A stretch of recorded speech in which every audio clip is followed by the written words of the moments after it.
In this episode, Darryl White, CEO of BMO Financial Group, delivers opening remarks at the 35th Annual BMO Global Metals Mining and Critical Minerals Conference, setting the stage for the event and the conversations ahead. Welcome to Markets Plus, where leading experts from across BMO discuss factors shaping the markets, economy, industry sectors, and much more. Visit bmocm.com/marketsplus for more episodes. Good morning, everyone. It is my distinct pleasure to welcome all of you to BMO's 35th Annual Global Metals and Mining and Critical Minerals Conference. This is a really important time for this really important group of people to get together. You are the leaders who understand both the need for action today and what's possible if the right choices are made to capture tomorrow's opportunity. It's clear that two very powerful forces are rapidly converging to shape global markets: the pace of innovation and the resilience of nations. First, technological acceleration. For decades, AI has quietly worked in the background to speed up decision-making and improve the flow of information. But the more disruptive applications of AI are no longer, as we know, on the horizon. Newer forms of AI are now being embedded in every aspect of our businesses and our lives, and scaling rapidly as we speak, and pulling forward decades of economic potential and productivity improvement. The second is the reorganization of the global order. Geopolitical fragmentation, intensifying trade disputes, resource nationalization.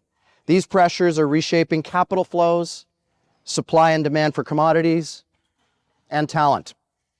They're also redefining how nations access and address national security, increasing the premium placed on economic resilience. In financial markets, this premium has shown up in escalating prices for gold and for silver, as investors and central banks seek to hedge risks in fiat currencies amidst geopolitical uncertainty. In private industry, it's seen in companies diversifying supply chains to reduce resilience on vulnerabilities and on foreign governments.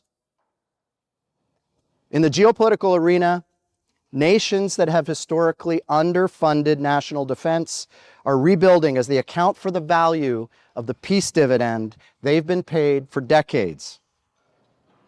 So these two forces are intersecting at one critical point, and it is critical minerals. Critical minerals are foundational to all of these advanced technologies, energy, defense, and indeed sovereignty. But the truth is that while innovation seems limitless and global relationships are definitely shifting, the physical infrastructure that powers economic growth is shaped and constrained by the hard realities of geology. Without minerals, there's no megawatts. With no metals, there's no cloud computing. The path to technological innovation is quite literally powered by the metals and mining sector. In other words, the newest industries are entirely dependent on the oldest. And while precious metals like gold and silver have long been hallmarks of wealth and stability, and whose value has grown exponentially against this global instability I'm speaking of, Western governments are now realizing what nations like China have long understood and acted on decades ago. Critical minerals are essential to innovation, competitiveness, and prosperity. This all means the metals and mining sector, as important as it has always been, has never, ever been more vital than it is today. The global opportunity that hinges on this sector is clear. So, now we have a choice. Do we chase the future, or do we and can we shape it? It's the leaders here today and this week who can deliver the talent and the capital needed to unlock the full potential of the sector, lead the next generation of industrial growth, and meet the moment of AI reinvention. To fuel this ambition, there are three essential shifts that I suggest we all keep top of mind this week. First, predictable permitting and regulatory efficiency. Timelines and uncertainty are the biggest obstacles to growth. Capital, as everyone in this room knows, craves certainty, and greater predictability reduces the cost of capital and accelerates development. As you all know in this sector, certainty is not a luxury. It's a prerequisite for investment. Second, more bankable demand signals and risk-sharing mechanisms. Public-private solutions help projects withstand volatility and reach required scale. This can be brought through targeted pricing, strategic offtakes, and demand guarantees. We've seen some progress on this front, but we need to accelerate. And not just for primary industrial players like yourselves. The stability also benefits the capital availability, we see it every day, for secondary and tertiary industries that enable your ambitions. Third, transparency, traceability, and cross-sector coordination. Shared standards and data can reduce hidden risk and reward responsible production. Leaders across this sector set a very high bar for environmental and operational standards. Turning that into a competitive advantage requires visibility and collaboration. Here in North America, some progress has been made on these fronts. U.S. permitting times have been cut drastically, and the U.S. government, who is represented in force here this year, has committed to market interventions that could provide industry with a foundation to succeed. Canada has begun to follow suit, prioritizing several major projects, including investment in mines across the country. The precious metal space has seen exceptional performance this year, as we all know, supported by physical demand and political pursuits of resilience. Meanwhile, most commodity prices are strong and the price signals remain constructive, which has improved project economics. And the industry is seeing more access to capital and M&A activity than ever before. But it may not be enough. Political, economic, and market dynamics are accelerating the need for action. And traditional and emerging industries converge on the same inputs. Global demand for minerals and metals is rising across the board. And so are supply chain vulnerabilities. AI alone is contributing to massive new investments in energy and materials demand, and the data center and computing capacity requires exponential scale, as we all know, but the supply of the necessary resources is shackled by a stubborn reality. While mining itself is geographically diverse, global processing and refining are highly concentrated. This didn't happen overnight.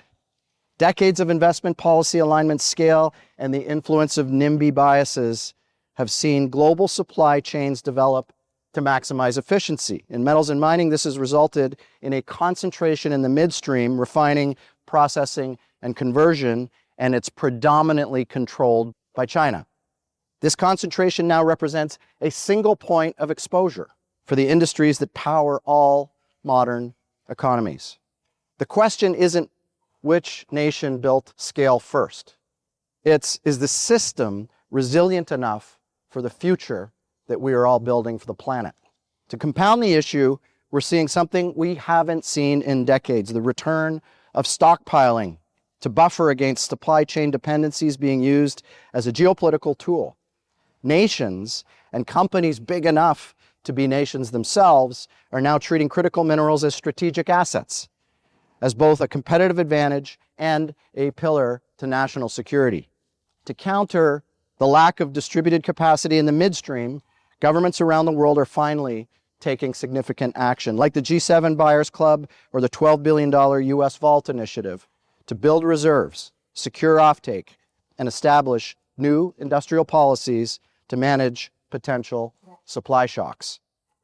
But securing supply is not something governments can or should have to do alone. Between policymakers, miners, investors, and yes, the banking system, we all need to get involved.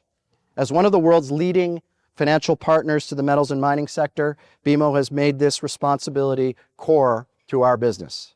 From M&A to debt and equity financing and risk management, our role is to help you turn raw resources into economic output.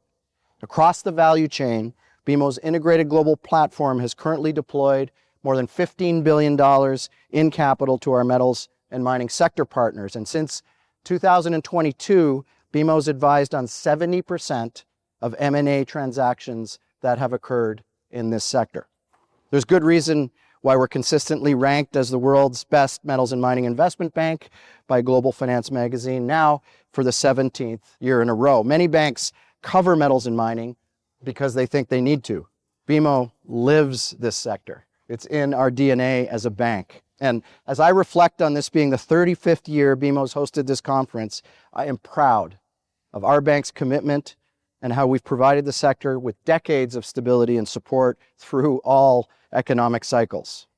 But we know that capital and advice are not enough. Partnership requires collaboration, which is why this year's conference in particular is so important. This week, we've brought together more than 650 capital providers, which is an all-time record for an in-person conference. 300 plus companies representing more than $2.6 trillion in market cap, and we're enabling almost 7,600 one-on-one meetings.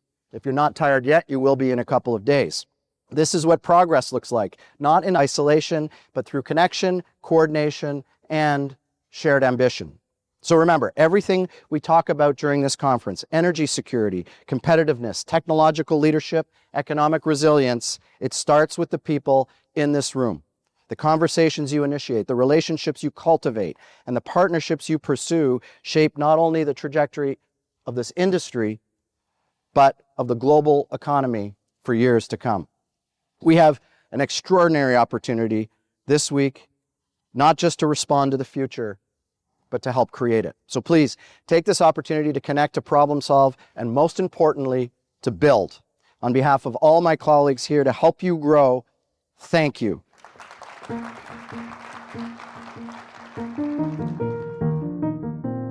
Thanks for listening. You can follow this podcast on Apple Podcasts, Spotify, or your favorite podcast app.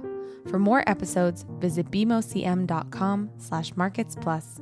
The views expressed here are those of the participants and may not necessarily represent those of BMO Capital Markets, its affiliates, or subsidiaries. For BMO disclosures, please visit bmocm.com/podcast/disclaimer.